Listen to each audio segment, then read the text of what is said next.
Because our speakers today are Gene Pascucci and Sonnie Basen. They run Empire Antiques in Hightstown, New Jersey. They will describe their business, and then comes the interesting part, because they will be evaluating some of the treasures that you have brought in today.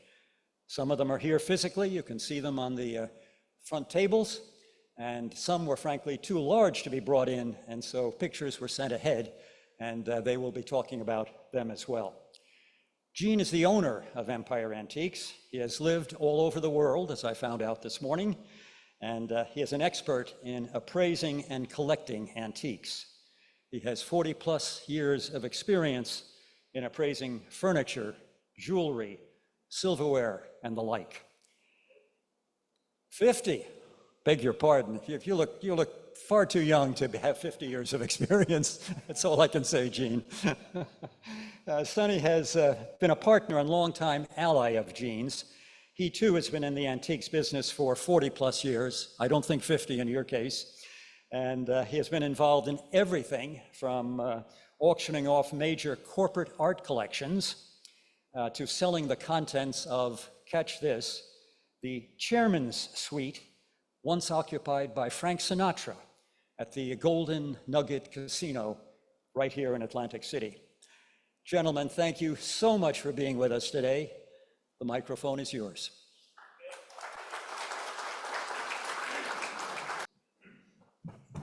Thank you for that sterling introduction, and we know how high silver is today.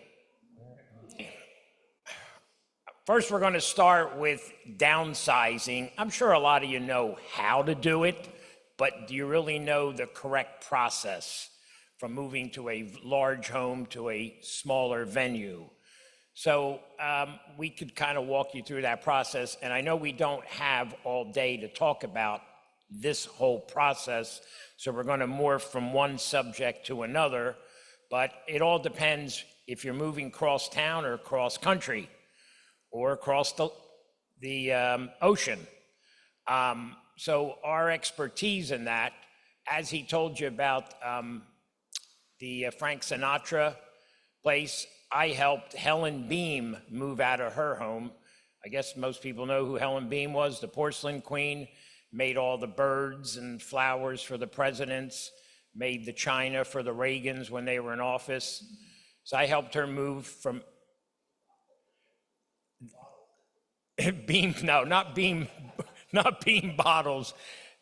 It's B-O-E-H-M, but it's pronounced Beam. So that was probably one of the largest liquidations I helped someone do, because it involved her New York apartment, her Palm Beach apartment, and her Washington's Crossing in New Jersey home. And as I was telling one of your members before, she had an aviary in the back of her house, and half the birds went to the Bronx Zoo and the other half went to the San Diego Zoo. So every item that she ever made was sculpted from a live specimen down to a fly next to a frog.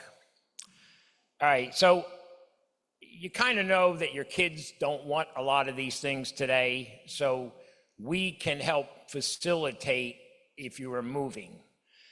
And so, let's see, we'll get down to, we will do questions and answers when this is over. Is that correct?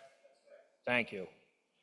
And in most cases, to facilitate something quickly, as I've already told one young lady here, you can just text us photos of what you have.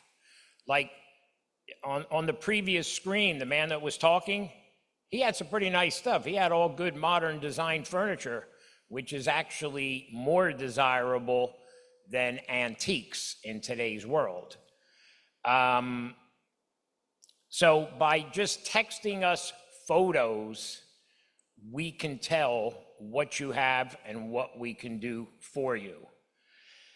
All right, Sonnie. We have no fee for an initial consultation, by the way.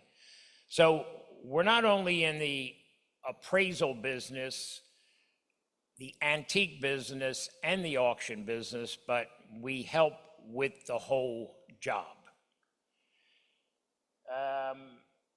So our next thing is just about any category we can help you, from postage stamps to pianos. There's not many categories we don't understand.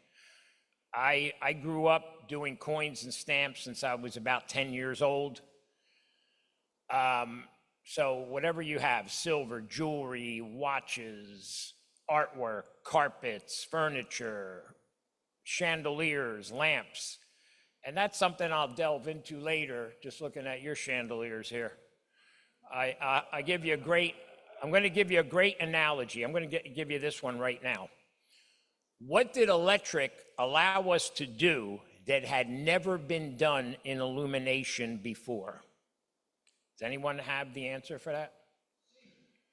You could see with a candle, you could see with a torch.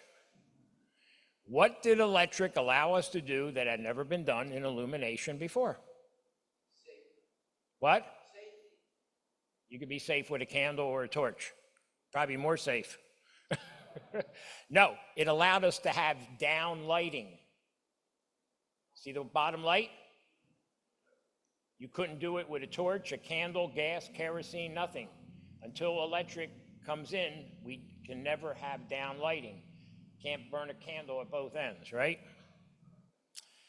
All right, so that's just one thing. So virtually whatever you have in your home, me or Sonnie can identify it.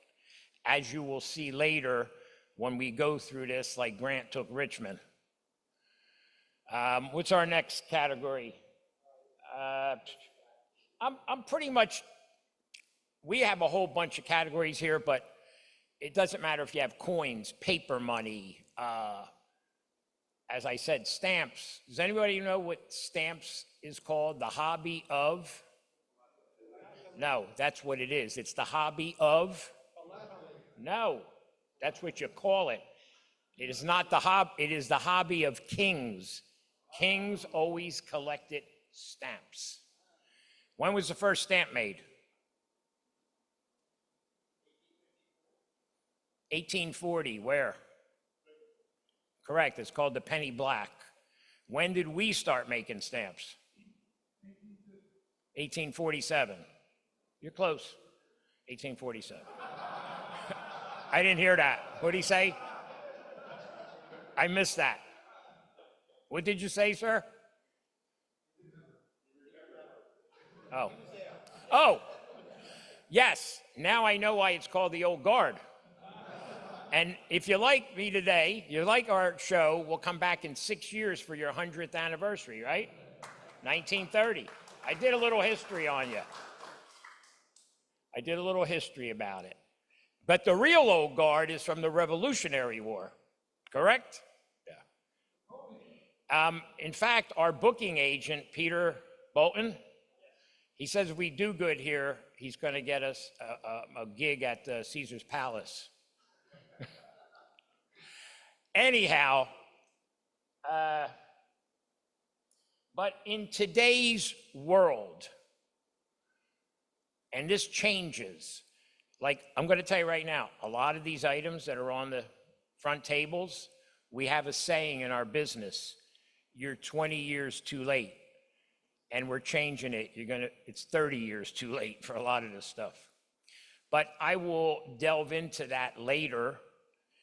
And I brought a couple items of 2 biblical reproduction oil lamps, which we'll delve into illumination a little later.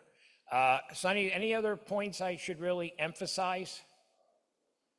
See, I never do slideshows. I'm like Rodney Dangerfield. You just roll with it. I could actually give you a few jokes. Can I do jokes?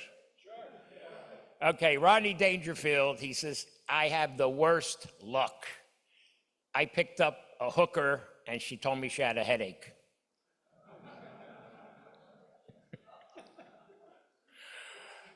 All right, I'll let your guy do the jokes.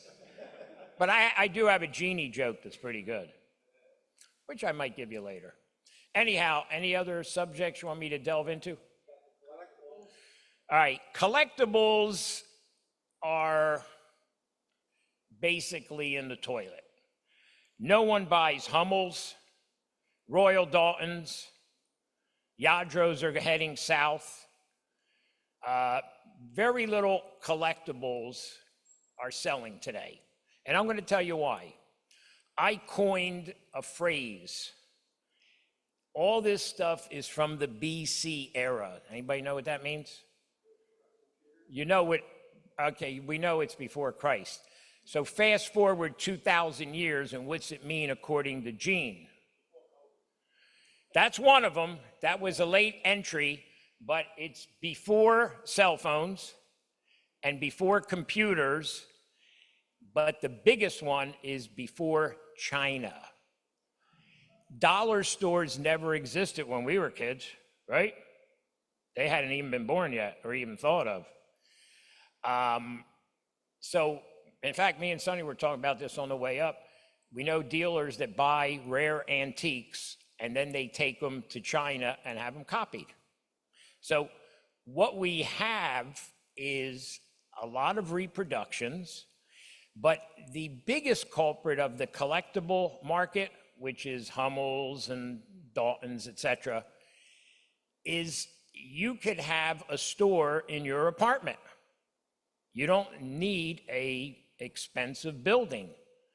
So just when you thought you had the only collection of Hummels, Daltons, etc., there's thousands of people trying to sell them. So supply has quadrupled since the internet.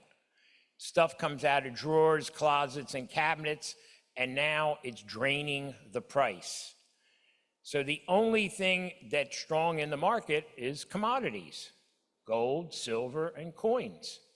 So breakables, as a rule, are all headed south. So don't invest in breakables. And I'll tell you what the cutoff date would be. I'm going to say the bicentennial, the cutoff date 1976. Just about anything made after that is never going to be worth anything. There was 276 million people in this country in 1976. In 1876, there was about 57 million. In 1776, there was only about 7 million. And in 1607, there was only 350 people here at Jamestown. And why is it called Jamestown? King James, exactly. So in a short period of time, it went from 350 to 2,500 in about less than 10 years. So if we look at how many people were in this country in all these different years, and the minuscule amount of wealth, like, anybody watch The Gilded Age? Anybody ever heard of it? Okay, well, I supplied most of the stuff for the show. This season's show, I have a lot of chandeliers and lamps and furniture and things in there. Anybody know who coined the Gilded Age, that term? Mark Twain, correct, sir. And why did he term it the Gilded Age? Because it was a thin veil separating extreme wealth from extreme filth and poverty. And he did not like the robber barons of the day, and that's why he coined it the Gilded Age. So in that era, it wouldn't have been any different than today. There's a minuscule percentage of people who controlled most of the money. So things of those eras are going to be harder to find. Things made in 1976 don't really matter anymore. There was too much of it made. Any other topics, Sonnie? Toys. Toys is still a pretty cool subject. Again, they're non-breakable to an extent. So tin toys are much more valuable than cast iron toys. Cast iron toys have a high survival rate, and tin toys do not. But there is a terminology for toys, and it's called MIB. Does anybody know what that means? Mint in box. Sometimes the box is worth more than the toy. A Mickey Mouse watch box is worth more than the watch in today's world for an original one. So toys are always going to have a fascination with us. Either we remember them as kids, but they have a lot of intricacies and they imitated characters that we knew, whether it was Mickey Mouse or Donald Duck on a train set, Superman. I'm going to give you a Superman joke right now. Lois Lane is talking to Clark Kent. And she says, Clark, I got to confess that I've been cheating on you with Superman. And he says, well, Lois, I have to confess to you, I am Superman. And then she says, but are you Batman too? That's a good joke. So back to toys. Toys are like coins. If they're mint and uncirculated, you can have a toy that's at the $10 level because it's slightly worn. And you get it to the MIB, and it's in the hundreds. So you take a Morgan silver dollar that's just maybe uncirculated, it's $40. Then you bring it to an MS, which is mint state in coins, to a high mint state, that $40 coin becomes 400 or more. So condition has changed the scope of all collecting. Coins are graded. Baseball cards are graded. So sports memorabilia probably takes a very high position today with collectors, whether it's the baseballs, the cards, the bats, the gloves, anything that should be in Cooperstown. So sports collectibles are a big thing. Does anybody know how baseball cards are made? They're made in two sections. They're made like a postcard. There's two pieces. You have printing on the back and a picture on the front, and they're basically vulcanized together. And that's why, if you remember flipping cards as a kid, the ends would bend and it looks like it's coming apart, right?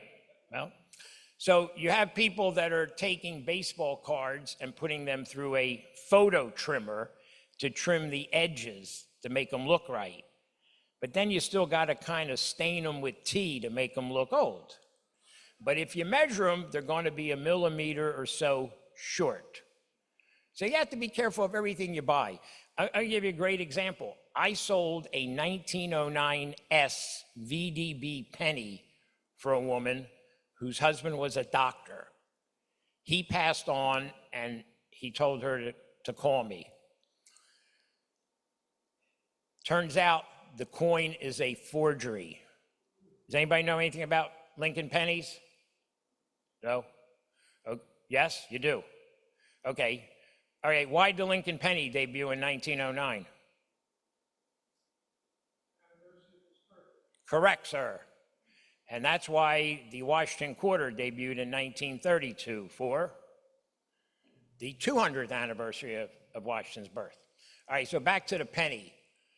So it started out as a 1909 VDB penny, which means Victor D. Brenner, who designed the coin. A S was removed from another penny and soldered on there, and without a microscope, you can't tell. Another one that's forged is the 1928 silver peace dollar. If you look at the 8, it almost looks like the 3 on the 1923. So they would add 2 drops of solder and turn the 3 into an 8, which is an expensive coin, and the 23 is not. So if you're buying something, you really have to look at who you're buying it from. Doesn't matter what it is. It could be a toy that has a replaced set of wheels, been repainted, anything is possible until you get something graded. All right, yeah, well, we went through the sports collectibles, that famous Honus Wagner card. And you know why there's a shortage of them? Why is that such a rare card? Well, they didn't make many because he did not want his card on tobacco advertising. And they did it without his approval. And so that kind of ended there. You see his the uniform he's wearing, Pittsburgh? Well, I sold a collection of old baseball cards of that era many years ago for a customer. And he's telling me how he got them. He had them for like 50 years. He said he did a roof job for a woman and she couldn't pay him. And she said, look, take these cards, they're worth something. So he took them. I sold them for about 20-something thousand, and they were not in great condition, but I had 2 Ty Cobb cards. But there was something unusual.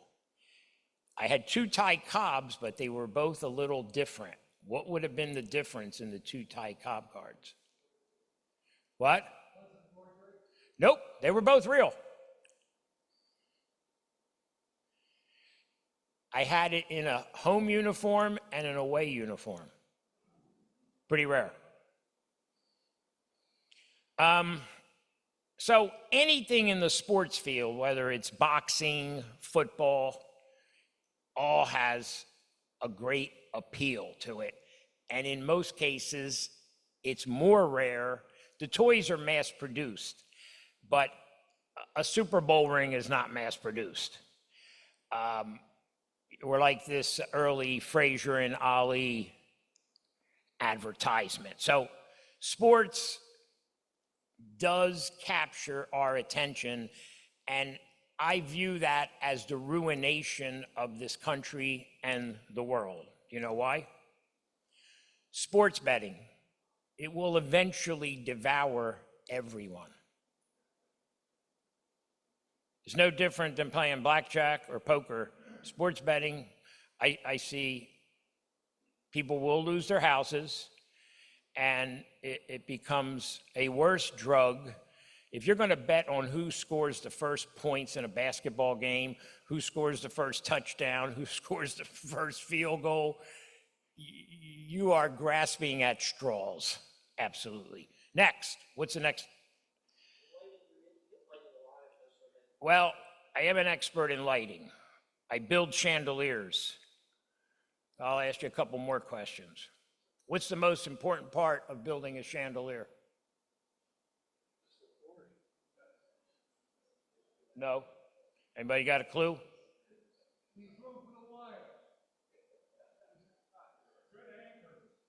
Arms. If you don't have arms, you can't build chandeliers. And then you need 2 more arms to assemble them. So arms is the most important part of building chandeliers. These were originally a Williamsburg design, and they originally had candles, which is why they have these big giant plates to hold all the wax that would melt. And then the wax was collected, remelted, and they made more candles with it again. It was always completely recycled. So lighting, to me, is a very important issue, and it has been since the first caveman was walking around with a torch, right? We really couldn't live without light. So it's not that we would starve, but you can go 4 minutes without air, 4 days without water, and 40 days without food, but I don't think you can live in the dark forever. All right, we'll talk about lighting a little later when we get to that. Carpets. Carpets, the only carpets that sell today are similar to what you have here, but this is a rough copy example of what they're looking for. Geometric carpets do sell, florals do not. And rugs that are thick do not sell. They have to be thin. Antique carpets were always thin. They didn't have vacuum cleaners. They lifted them out and hit them with rug beaters. So carpets are still desirable. Certain sizes, certain colors, certain patterns. Again, we can tell just by a photo. Usually I want to see the front and the back of a carpet. That tells me a lot. Okay, next, furniture. You're up.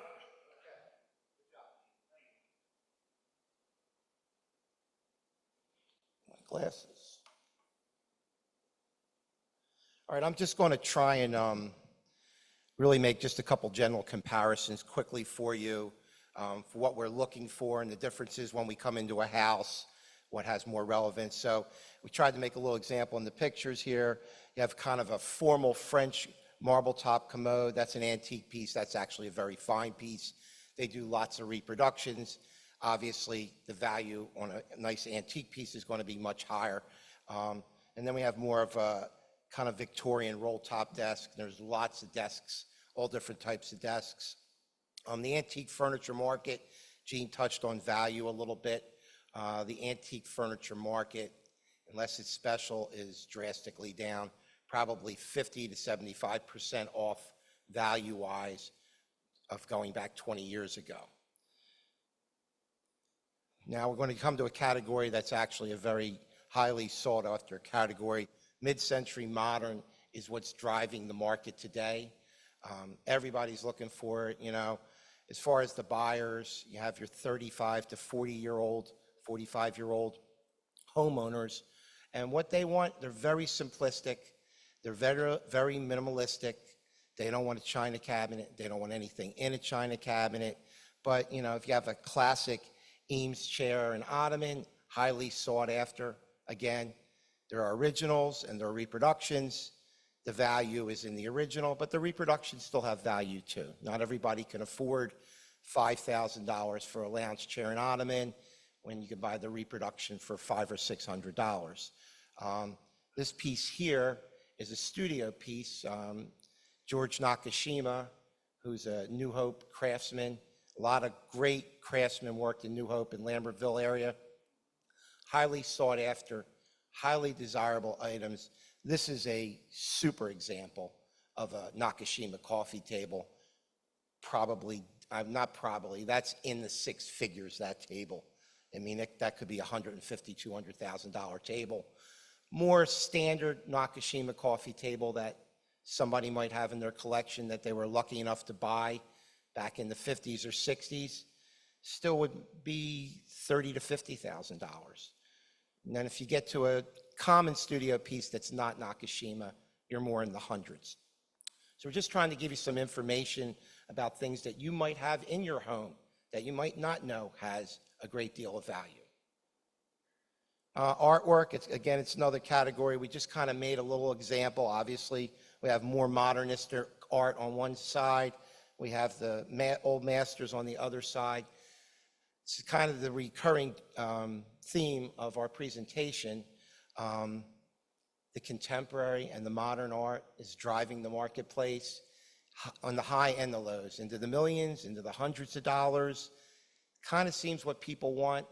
A lot of the older artwork is really off about the values that it used to have. You know, for our purposes, we generally go by current auction records.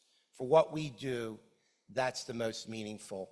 You're going to find gallery prices, you're going to find internet prices of people asking for things that are not going to really be reflective of what reality is. Let's say if you decide to sell a piece of artwork you have in your home. Find a current auction price, logically make some comparisons. You can kind of figure out what it's worth.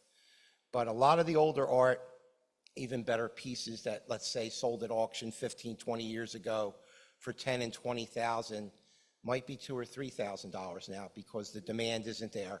It is always about the artist and the demand. Sculpture, which is a very similar topic to the art. Again, we made our little comparison, more contemporary version of a bust. And of course, we have more of a Romanesque version of a bust. Actually, Gene had a fabulous auction on a historical farm. Was it about 5-6 years ago? Yeah, really interesting farm. And on the farm, they had all kinds of great antiques. And there was a collection of 16th, 17th century busts on a farm in New Jersey. Go figure. But they did very well, and Gene did well for the family. Sculpture is a little bit different. The marble sculptures, the older ones, there's still quite a bit of interest in. Some are signed, some aren't. Some subjects are good, some subjects aren't. Time constraint. But, you know, when it comes to the more modernistic artwork and things, again, a lot more interest, a lot more people, you know, looking to buy things. Even newer contemporary artists that have gallery showings, you know, they're going to have big turnouts for that. People are speculating that that artist is going to excel in the future, or they just like the piece and they buy it. Asian arts and furniture, it's a big thing now. We saw a major resurgence in all the Asian furniture, basically really Chinese more than anything. Chinese furniture and decorative arts more than Japanese. It's just what's going on in the world at the moment. Obviously, the Chinese have a big economy. There's a lot of people that have a lot of money there. There's a lot of people that have no money there. But the people that have the funds, they want their stuff back. For years, all this stuff got exported. Major amount of it came to this country, and the table is turned. When they had the means, they came here and they meant business. We have seen it at our auctions, at other auctions, at the shows, all over the place. These groups of Chinese show up, and basically, you're not going to buy away from them. I mean, you may like the Chinese vases. If they're good ones, they're going to buy them. They want to take them back to China. But it's very strong. A lot of people are lucky enough to have a lot of Chinese porcelain, decorative furniture and things in their home. On the furniture side, that they're really looking for is the hardwood furniture. It's very dense, heavy wood. But everybody has this stuff, and some of it, you know, depending on the age, could be quite valuable. Major surprises at auction. You'll have, for instance, let's say these vases were estimated at $800 to $1,200, and they bring $160,000. It happens all the time, and this is the kind of subject matter that it happens with. Garden decor, you know, there's antique garden decor, there's contemporary garden decor. Some of the antique garden decor does very, very well. We do find it seasonal. Most of the garden auctions are in the spring. You hit it prime time. Let's say if you decided you had garden ornamentation and urns and benches you wanted to sell, planned properly. We put it in a spring auction and you will really maximize it. Obviously, cars and automobiles, you know, average automobiles, or if you're lucky enough, a 1963 split window Stingray, you know, very easy to sell. But we do handle automobiles in our estate work. Generally, if they have low mileage, they're in good condition, doesn't necessarily mean if it's older. Estate vehicles do very well at auction. People are pretty confident that they haven't been beat up. Usually they have low mileage, so that's another thing that we handle. Real estate and homes on some instances, not often, but we have the capabilities of handling the sale of real estate. Sometimes people decide that they want to do the estate auction. They want to sell all the contents of the estate. This was kind of pre-COVID, but it's coming back now. COVID kind of put a squash on the on-site sales, but they are back now. So, you know, the furnishings and things never look any better than when they're in the home. And they say, you know, we like to try and sell the home too. We come up with a reserve price, and sometimes it's generally just as is, so you don't have all those contingencies. They have to have the money ready to go, and you can achieve a good price. It's really good when a home's kind of in the as-is condition where somebody's not readily available to fix everything that generally needs to be fixed before a home comes on the market.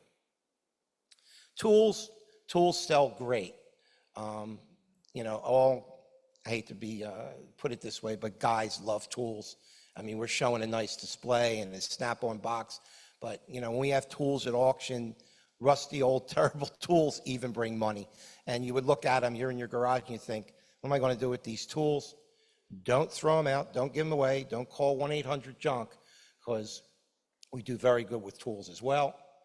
Couture, we just made a little example here of Louis Vuitton, got a Versace label. A lot of times we go into estates, go through the whole thing, don't find anything of value. We say, well, is there any, name brand clothing? Go in the closets, voila. The best stuff is in the closets. The shoes, the handbags, designer clothing, vintage stuff. It's a hot market. So don't discount that. Don't go throw it away. First thing you do if you're in the instance where you have to handle something like this, call Gene and get a little bit of opinion on it. And also, I didn't put the picture in, but old perfumes and things like that, even the perfume bottles, that's a big marketplace, and there's a lot of interest in that. All right, basically, quickly, I just want to give you a little bit of an idea of the differences in auctions. We mentioned auctions a lot today, and that's kind of like how we readily do most of our consignment work for people. We like auction. We're going to hit the other variation in the next slide. But so the old school auctions were pretty much, as you see, the auctioneer standing in front in the picture. This is a little bit higher end. People are sitting down, they have the paddle, they're bidding on things, but that's live. You see the other slide with the watch that's basically on a computer screen. There were computer-based auctions before COVID, but COVID really drove almost the whole market into it. When COVID hit, everybody thought, we're done. We're not going to be able to do anything. Let's try and throw some of the stuff on the internet and see what happens. It exploded. We were doing major numbers with the internet auctions. I had one perfume bottle in the first one we did when COVID hit. I took the consignment in. Supposed to have a live auction for the people. Have to call them and say, we can't do that. We're not allowed to have a gathering. We're going to put it on the internet for you. One perfume bottle that normally at a sale would have bought $200 or $300, bought $3,800. It went to France.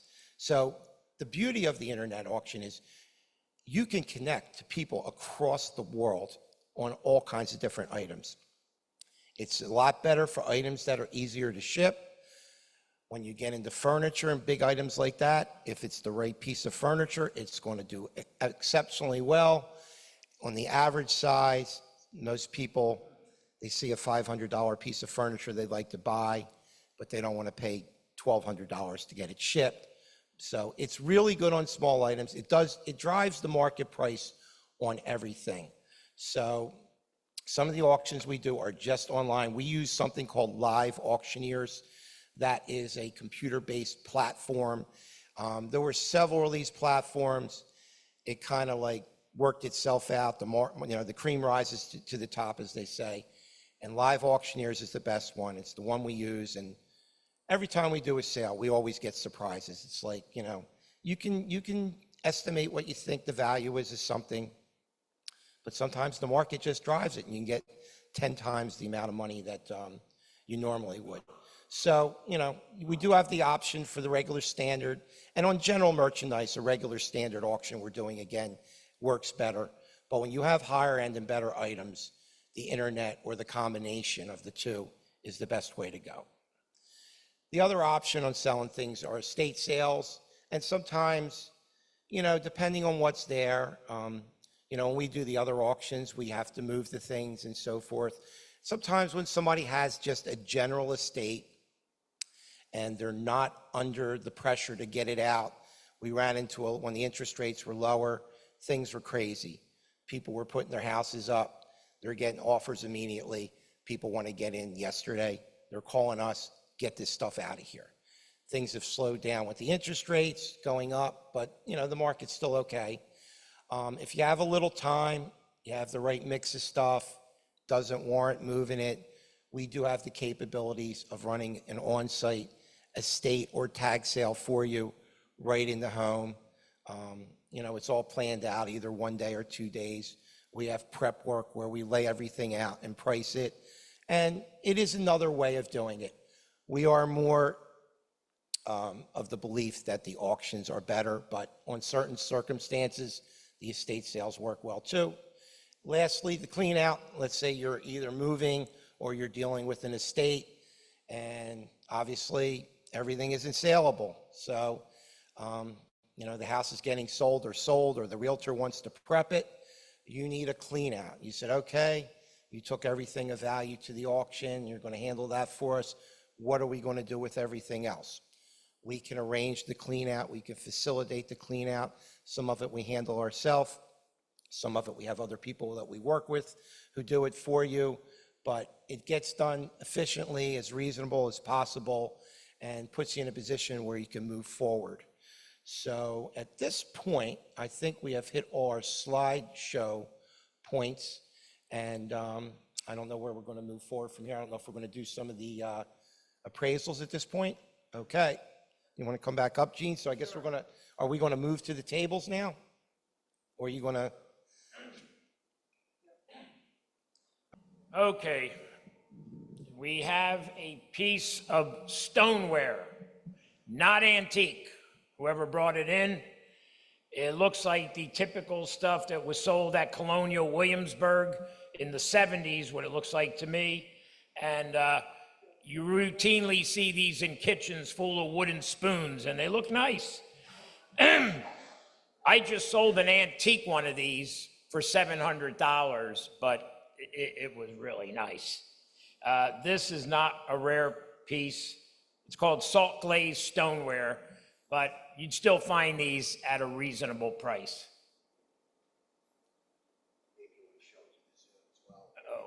Oh. Okay, someone brought in this piece of, this is flint glass in a Vaseline color, which looks like it would have been made between 1840 and 1860. It's pretty rare to find Vaseline this early. Usually you don't see it till it morphs into the Depression era.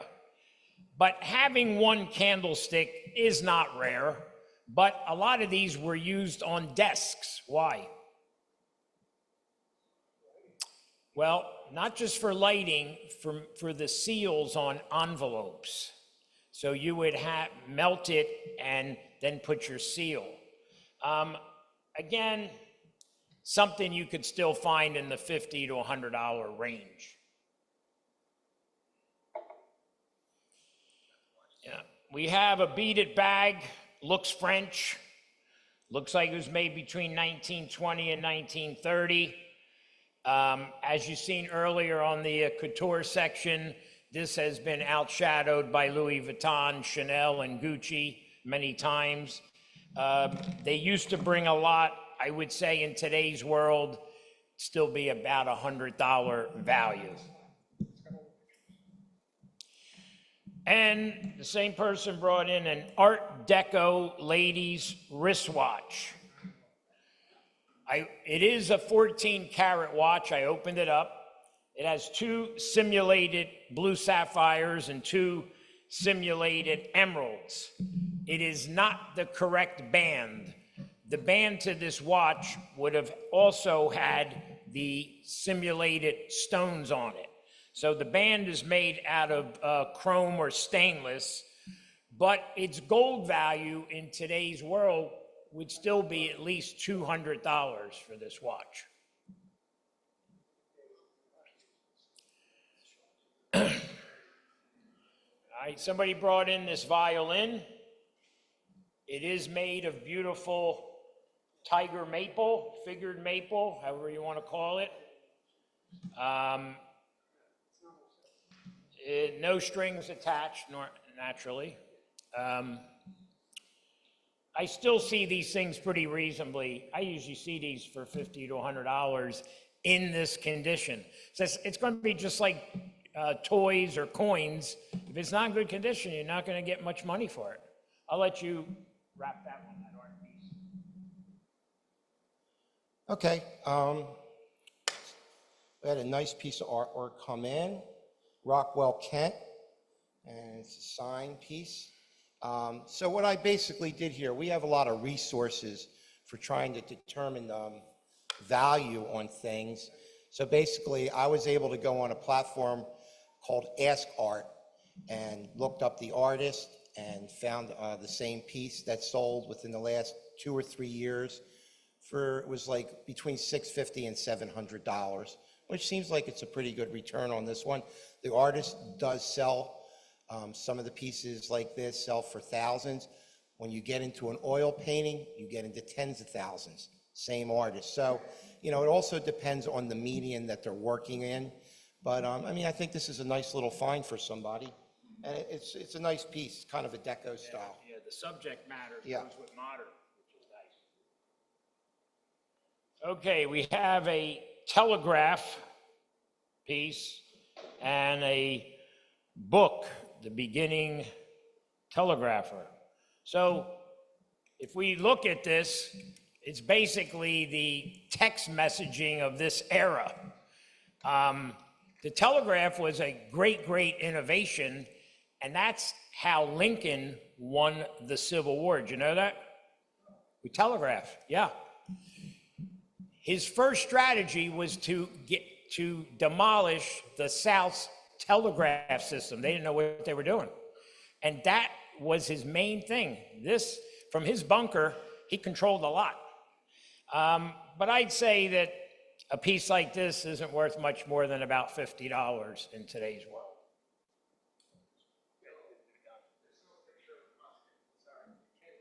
Okay, okay, so I see you're broadcasting the pictures out, okay. All right, anyway, we have an antique musket here. It's highly ornamental. By the way, always assume a gun is loaded no matter what. So, believe it or not, at one of the auctions that I attend, they had an exhibition, they had firearms in the case. A man took out the gun to look at it, pulled the trigger, and shot himself in the hand. How somebody could have a firearm that was loaded in a case, it's a true story, but always assume if you wander into a home or your home or you're working on an estate, you run across a firearm, assume it's loaded and handle it with care. If you don't know anything about guns, get somebody that knows what they're doing to make sure the gun is unloaded. Anyway, this is a vintage piece. I believe it's Ottoman Empire. It's got a ornamentation bone inlay on the stock. The metal has some oxidation, but that's fine, and there's some incising and things on that. It's a very interesting piece. Kind of matched it up with some current auction records, and me and Gene feel that this is probably like a $1,500 item at auction. Yeah, because it does need some more inlay work done on it, but pretty cool. Looks like one that a cavalry guy would have carried because of that curve. Well, so it's the same concept as having a saber.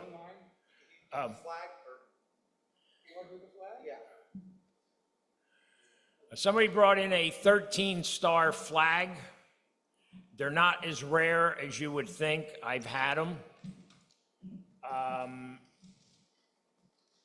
And they were made even 50 years later as a remembrance of the 13-star flag. So there's other flags that are actually more rare, but they still sell in the low hundreds. They're all handmade. I mean, they're pretty rare, but not as rare as you would think. They're not as rare as the 1804 silver dollar. All right, we got a carved table with 4 wedge stools. Typical, we've had them many, many times. A lot of this stuff was actually submersed in water first and then carved to make it easier to carve. And then they would dry them out, and that's why a lot of Asian stuff has a lot of cracks in it. I've had these many times. Sometimes we just ditch the stools and sell the table. Looks better. I would say it's in the 200 to 300 range, value-wise. It's actually too fancy for modern design. What it is. Next is a camphor wood chest. Yeah, this is camphor wood, which is sort of like using cedar to protect clothing. Again, these were submersed in water and then carved. Each panel was carved separately and then joined together. And that's why it's got that rack in there for clothing. And again, it's in the same price range. They're pretty common. They're not rare. Next. All right, we got a revolver, Civil War, but I think I made out the date as 1856. Was that right? Yeah. And what's the name on it? It's not a Stark. Yeah, so I don't think that's as good as a Colt now. That might be, maybe that's the one that John Wilkes Booth used. I don't know. That would have upped its price. Oh, yeah, that would have. I don't see that being more than in the couple $100 range. Maybe $3. Condition. And this kind of stuff, you want a holster with it, and it's got to be a little cleaner. All right, next. Wing of Victory statue. All right, well, you can't really tell what it's made out of from the photo. It does have a mark underneath which looks like a sort of a pseudo mark.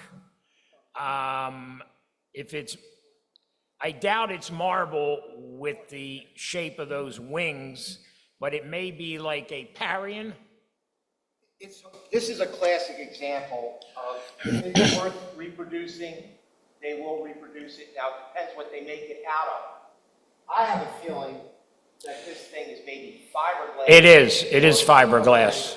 And they intentionally kind of like mounted this antique Parisian label on it to try and maybe lead somebody to think that they're buying something that, I'm not saying it's not good, but it's definitely not like a 200 or 300-year-old antique. It doesn't have the value either. This is typically something, you'll find all kinds of stuff that have all kinds of labels on it. Yep. Doesn't necessarily have relevance. A lot of stuff was made in what was called the Grand Tour era. Does anybody know what that is? Okay.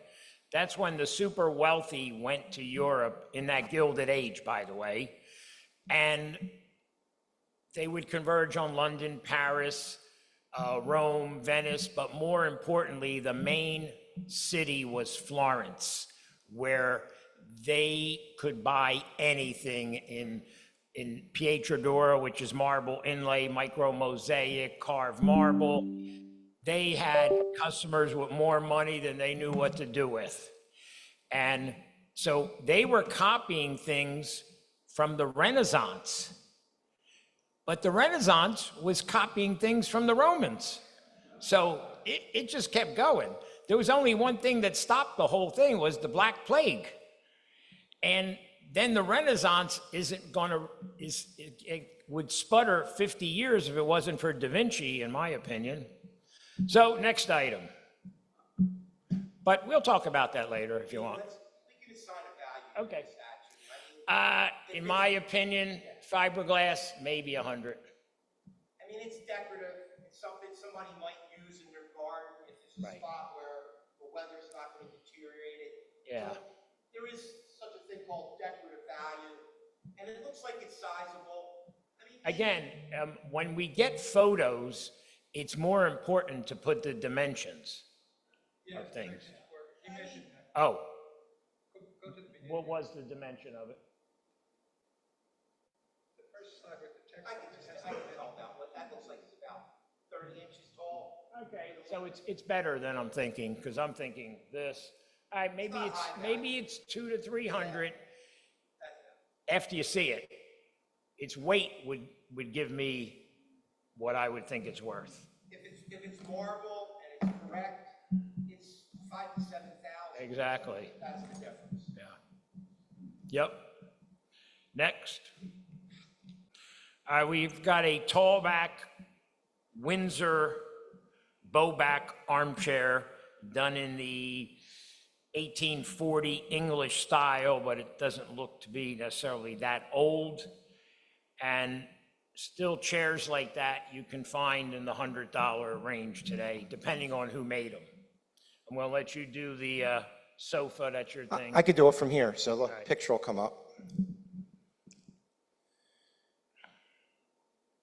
All right, I'm glad this picture came in because we were talking about earlier, I was showing some pictures of where the strength is in the market and what is kind of like soft in the market. So here's a classic example, something that probably would have been overlooked 10 or 15 years ago, might even went curbside, but you have a super quality Thayer Coggin couch. I believe it's designed by Milo Bauman.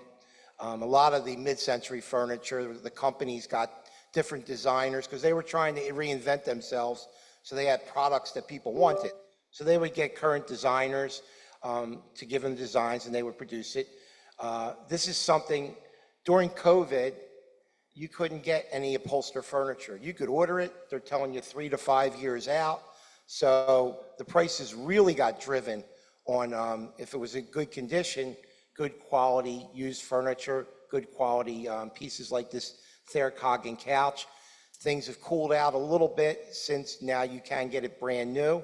That would be very expensive new. I'd probably say 6,000 to 8,000 new, Gene, that couch, Thayer Coggin. I mean, they have discounts and so forth, but used in good condition, that company's still in business, I believe. Like if I had it in one of our auctions, I'd estimate that like $800 to $1,200. When you do these auctions, especially online, you have a low estimate and a high estimate. There's nothing to stop it from bringing more, but you know, using the market that we know, you kind of try and come up with logical numbers. So I'm very glad that they sent that picture in. Yeah, and the other thing, if you don't put logical numbers, you may lose bidders, because then they just walk away from it. Next. We have a Victorian, what? That was it for furniture, I think.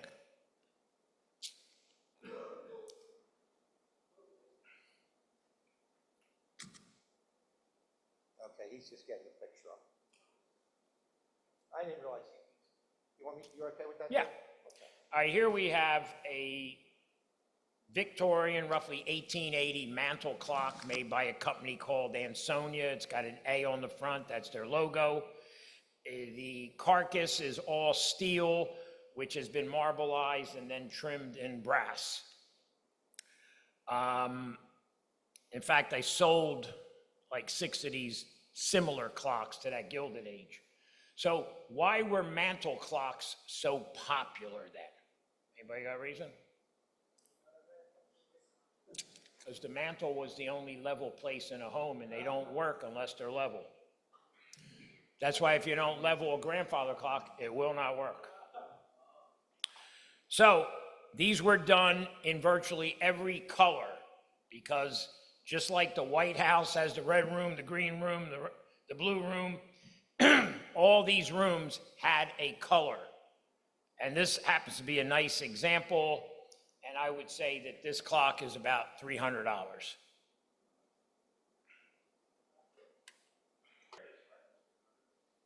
All right, this is an interesting item, and some people may feel that it might not have any value. It definitely has value because I did look it up and see what they bring at auction. But you know, some of this early technology can have major value. Apple I computer, there's things like that you know bring thousands and thousands of dollars at auction. But you know, people like something like this to make a comparison on what's going on now in technology. Things are moving so fast, so people collect things like this. So I did find some online auction records kind of in the $100 range. Looks like this has the original manual with it, which is interesting. But you know, again, if you end up in a position where you're having to go through some other things in somebody's estate or belongings, don't assume that things have no value and throw them out. Many times we've been on these estate and house calls, and people say, oh, I wish you were here last week. I threw out a whole dumpster of this stuff, so. So when you're going from old to modern, that can go on your mantle instead of this. Yeah. I'll get you the next thing. All right, what's the name on the radio? Now, I'm going to go in the order of his Oh, pictures. yeah, go ahead. You do that one. It's very cool because that is the exact record that's in this book. Same person bringing it, or two different people? Same person. Oh, okay, so they complement each other. Yeah.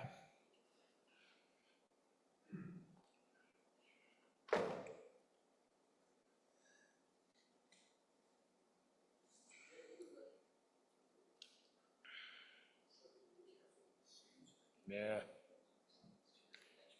Brad, I'll let you talk about the jazz. All right, I got it. All right, so we have this book, and it absolutely identifies the exact record that he brought in, and it is the Dixie Jazz Band One Step. And if you wait later, we'll have the two-step version. So, believe it or not, the sleeve makes this record collectible. It's a shame it's a little disheveled, but it's not bad. It's not bad. I collect some of this kind of stuff. I collect those things that you clean the records with, and the Victrola keys to the Victrola. They have a big V in them. Did you ever see them? There's a lot of cool Victrola collectibles out there. Records, you can still stumble upon and find them. I don't think you're looking at a lot of money here, but these are like a coin. You may stumble upon one that does have value, and this very well could. Would you put it at more than 25? No, I think so. Maybe 50? We see these records all the time. Most of the time, they're opera and kind of old, stodgy stuff that really has no interest anymore. One thing that does have major interest is jazz. Now, collections are great. It'd be great if there was a collection that would really be something special. But this is still a great example. And I think because it's jazz, and you have the sleeve, and maybe with the presentation, with the book and everything, in the right auction, maybe it brings 100 or 200 because somebody just decides they want it. But when you get to the other albums, the opera and stuff, unfortunately, very, very minimal value. The book is not an antique book, but it gives a great compilation of that whole genre. So it's pretty cool that it's in the book. Got a pocket watch here.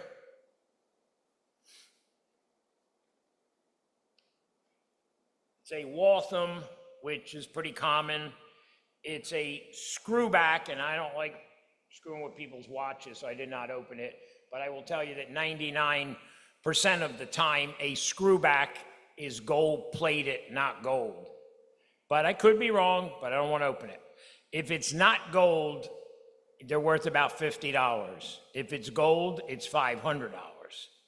So you would have to open it and see if it's marked 14 karat or what they call guaranteed 20-year case. By the way, the company that made the case did not make the watch. So when you open these up, it's going to tell you the watch case company. I happen to collect watch openers, and every company made them. Crescent was famous, and the watch opener looks like a crescent moon. Keystone looks like a keystone. So watch openers I have found on just rings of old keys that were just disbanded. So what was the demise of the pocket watch? Wristwatch, exactly. And wasn't one of the major clock case companies right in Riverside, New Jersey? Yeah, made a lot of these cases right here in New Jersey. I have the linens up there. It's pictures, right? Well, linens are a subject that they used to sell, but the fancier they are, the less demand there is for them. I would love to have the man hours or woman hours that were put into making them, and that'd be a lot of money. But if you go to little, what I call quaint antique shops, you will see these for $2, $5, $10, and $20, depending on size, right? Well, what's happened too with a lot of different things, people have become clever about repurposing them. So someone will get a novel idea, you know, again, there's not much formality left in the world, but somebody will get a novel idea how to incorporate this into either a patchwork dress or something new. They'll frame it somehow, or they'll make a jacket and start applying these things. Next thing you know, the value is driven up. And that's what happens a lot of times with stuff like this. Not that the market, again, it's another thing, 20 years too late. It's a buyer's market for that, and if you know how to repurpose something, you can make some money. A carved wooden plaque. The man said he brought it from Africa, is that correct? Who brought it in? The label on the back refers to Africa. Okay, well, I would say the front also refers to it, yeah. Like Joe McManamy? Not rare, I will tell you that, sorry.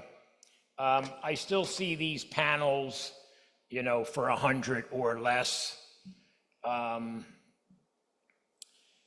Basically, you buy these and then you put them in kind of a fancier frame and then hang them. They look better if they're put in like a small gold frame. Then you got some kind of a contrast with color. And I'm going to tell you how to polish it to make it look like brand new. You get a little bit of liquid gold, don't put a lot, and a soft shoe shine brush, and you'll get in every little crevice and it'll look like brand new. Now, there is a lot of island art and decorative arts from Africa. A lot of times people have major collections of masks, all kinds of tribal stuff. It's a real specialty. I mean, throughout the course of the, you know, every year, even though Gene has a lot of knowledge about a lot of different things, I have some knowledge myself as well. We do have to bring in some outside experts. We have different people that resource things like this with. You see some of these African masks, it's like, you know, generally they're worth 50 or 100, and then you find one that's worth 500 or 5,000 or 10,000. So not everybody knows everything. It's impossible to know everything, but we have a good group of people we work with. This standard of carving refers to tourist quality, basically. Royal Dalton, she goes under a few names. You have, in this particular one, she is Biddy Penny Farthing. She's also known as the Balloon Lady and the Balloon Seller. So there's at least 3 of these depicting balloons. But unlike balloons which go up, this one does not. And you could still buy these today for $25 to $50.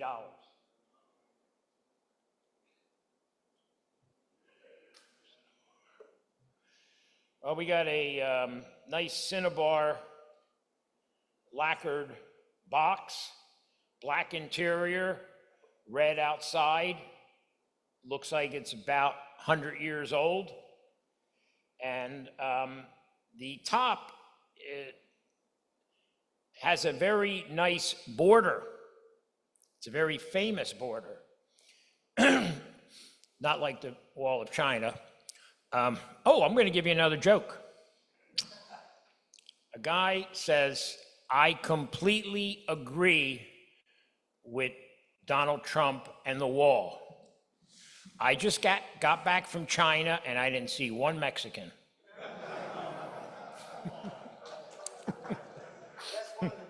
Okay. All right, so anyhow, this carved Cinnabar box has a band which is called Chinese key. You got Greek key, you got Roman key, and you got Chinese key. That's the key right there. Anyhow, this looks like it's about 100 years old with that export remnant of a label, and they probably would be asking about $100 for this.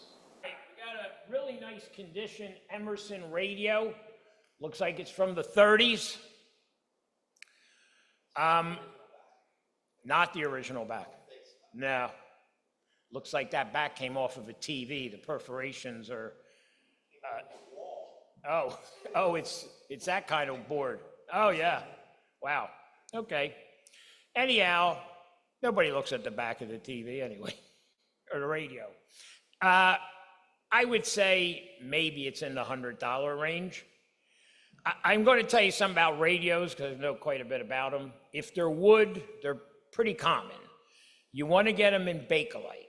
Radios are kind of like typewriters, and the generic ones were all black. So you want to get them in colors. So if you wind up finding this in yellow or red, you're in the money. Same as a typewriter. You get them anything other than black, you're in the money. A lot of those Bakelite radios that are high value are made by a company called Theta. And again, condition's real important because most of the time they all have condition issues.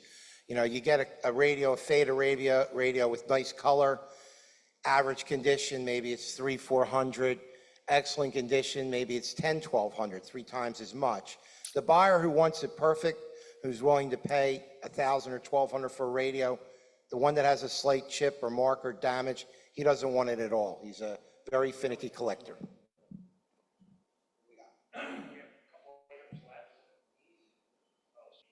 And yeah, they're pretty nice looking with the foo dogs.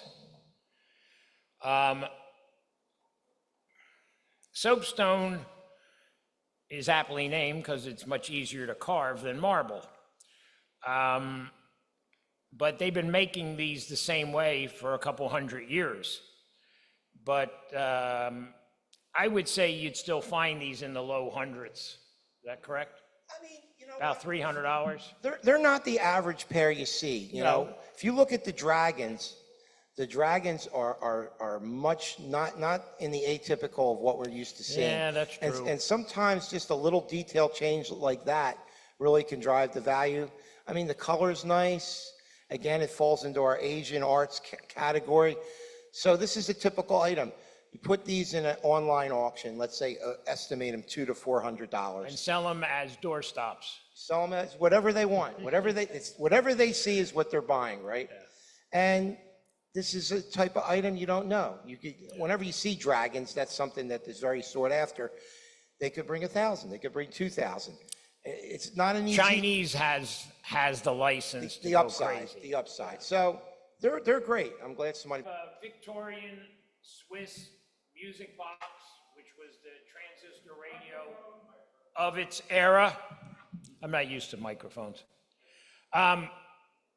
It's a single comb and single cylinder. They usually held anywhere between 6 and 12 songs, whatever it's written on the inside lid. 8. Okay, I said 6 to 12. I personally have probably sold over 100 of these. And someone was mentioning to me about the Morris Museum. Yeah, I'm a member of that museum also. It's a very interesting place, not too far from here. That is probably the greatest collection that it was ever amassed by one guy. And it's a pretty impressive place to see. I mean, I could go there each time and marvel at the mechanical pieces that this guy collected. But in today's world, that is a very generic box, and maybe it's 300 to 500. I agree with Gene. What's important on these are there's little teeth. There's basically a comb with teeth that makes the sound come out.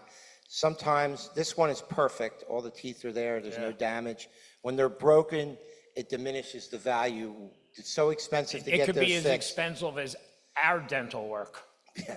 But these things can be insane. They can be 10 times this size.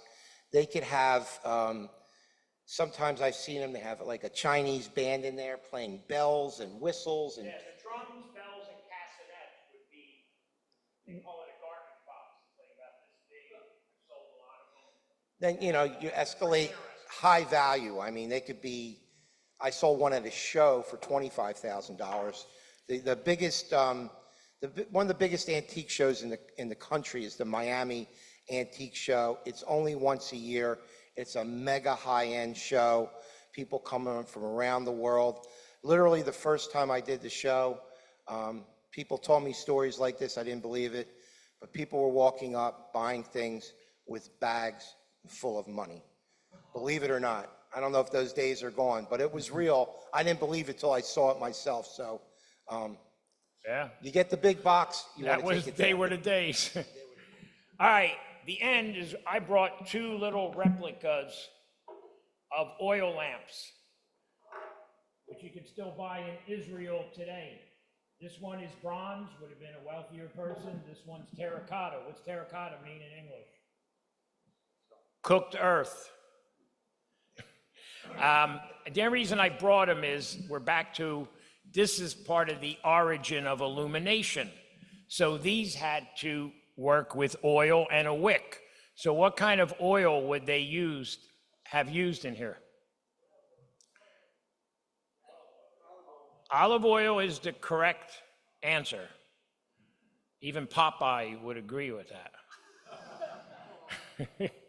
Yes, do you know why they used olive oil? There's another reason. There's a lot of sand too, but that doesn't mean anything. In biblical times. Exactly. It was the only oil that would be considered kosher. But it also smelled okay and burned pretty well. So they would have never used the oil rendered from the fat of an animal. That would have never been considered kosher. So this is part of the origin of illumination. But even before this, people would find a horn from an animal, fill it with oil. They would find a rock that has a hole in it, fill it with oil. So, and then they come up with this idea. So this led to this. Okay. Well, no, it took thousands of years. A little late, but would you have time for, let's say, one question? Sure. Anyone? They're mesmerized. They have no questions. Anyone on the line, Joel? Yes, Marv Thurston. Go ahead, Marv. What's the question? Great presentation. One of your slides, I'm a model railroader, and one of your slides showed a Lionel train box and a Lionel train item. I'm wondering, are they collectible and valuable? Lionel trains are still collectible if you have the old standard gauge. When you morphed into the plastic era, they're hard to sell anymore. I did a sale. I'm sorry. I thought I was gonna. I did a sale about 5 years ago. It was a big estate in Burlington, New Jersey. They had all different categories. And in the attic, it was full of Lionel trains, okay? It's another thing. I am not a Lionel train expert. I resourced one of my people I work with. They helped me catalog it. You run across something, he's going through every single piece, and a lot of stuff was in the boxes. He runs into a car, a train car, Lionel, sealed box. He said, do not touch this, do not open it. Because if this is in there and it's the right box, which it looks like it is, it's an $1,800 to $2,200 just car. It wasn't even an engine. It was rare. You open the box, it drops down to about $500. Everything that was in there, he said, I'm going to get it x-rayed. He got it x-rayed. We paid to get it x-rayed. It bought around $2,000. So it's like everything else. If it's common, if it's used a lot, if it's not in the greatest condition, there's still a good market. There's always going to be a market for that stuff. But when you get, not necessarily a big rarity, but for some reason they just didn't open this box, the magic happened. And that was a sale that we had live with an audience and the internet, and it was packed with people, and the internet and the people, they drove the prices all day. So the guy had in his attic probably about $50,000 worth of trains. And surprisingly, it survived in the heat of the attic. Yeah, it did not. I mean, when we went up there, I was amazed. Well, that's why I said mint original box before. All right, we got one. Hi, thank you very much. My in-laws in Charleston, South Carolina have just moved into assisted living. We've sold their home and we've had an estate company come in and they said, well, there's really not enough value to us to run an in-spot estate. Now, the parents disagree and they say, I got a bunch of artwork that's worth a whole bunch. How do we make sense out of this? And I got to do it quickly because we already closed on the house. All right. What's the question? I got him. Oh. I got him. So first of all, Charleston is got a lot of antique dealer shops. It's a major thing there. And I get where you're coming from. You have conflicting information and you're smart enough to want to do your due diligence. I don't think you have enough for me and Gene to take a ride right now, but I would recommend just doing an online search. Try and find either a local auctioneer, hopefully, that has good reviews, and sometimes word of mouth is still the best thing. Try and find somebody that you feel that are the right people to take a look. There are always appraisers everywhere, but formal appraisers are high cost. Somebody that's a decent person will tell you whether or not it's doing or not. Sometimes they'll do just an informal walk around. That might, you might pay that person $150 to walk around the whole house, and he'll find nothing except for one thing that's worth maybe $3,000 to $5,000. If you have artwork, you have to have somebody that look at it. So you have to find somebody that you can, trust in the region, obviously establish what the costs are going to be, and definitely have them look at it, because that is the scenario, that rush to the closing when you can make mistakes. Does anybody know why Charleston is a time capsule? Because when Sherman marched to the sea, he had friends and relatives and he told them not to touch Charleston.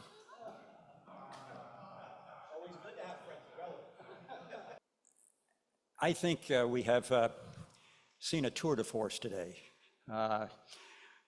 These two,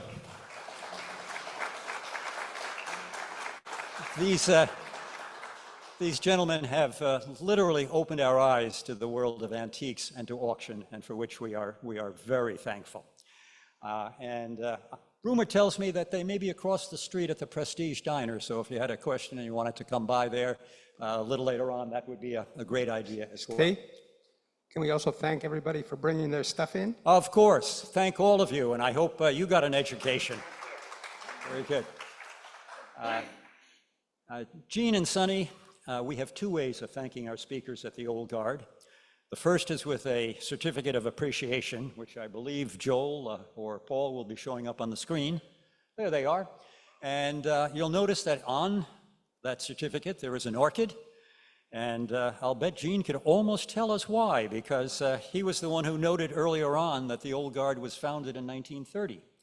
And at that time, the city of Summit was literally the epicenter of the nation's orchid growing and distribution industry. And that's why our founders decided that the orchid would be the appropriate logo. So points out that at one point in time, flowers were used as currency, and I think we probably all remember centuries ago the tulip mania in Holland, where literally prices for tulips were going through the roof. But Gene, we have one for you. Thank you very much. Appreciate that. Sonnie, one for you, and our second way is the Old Guard salute.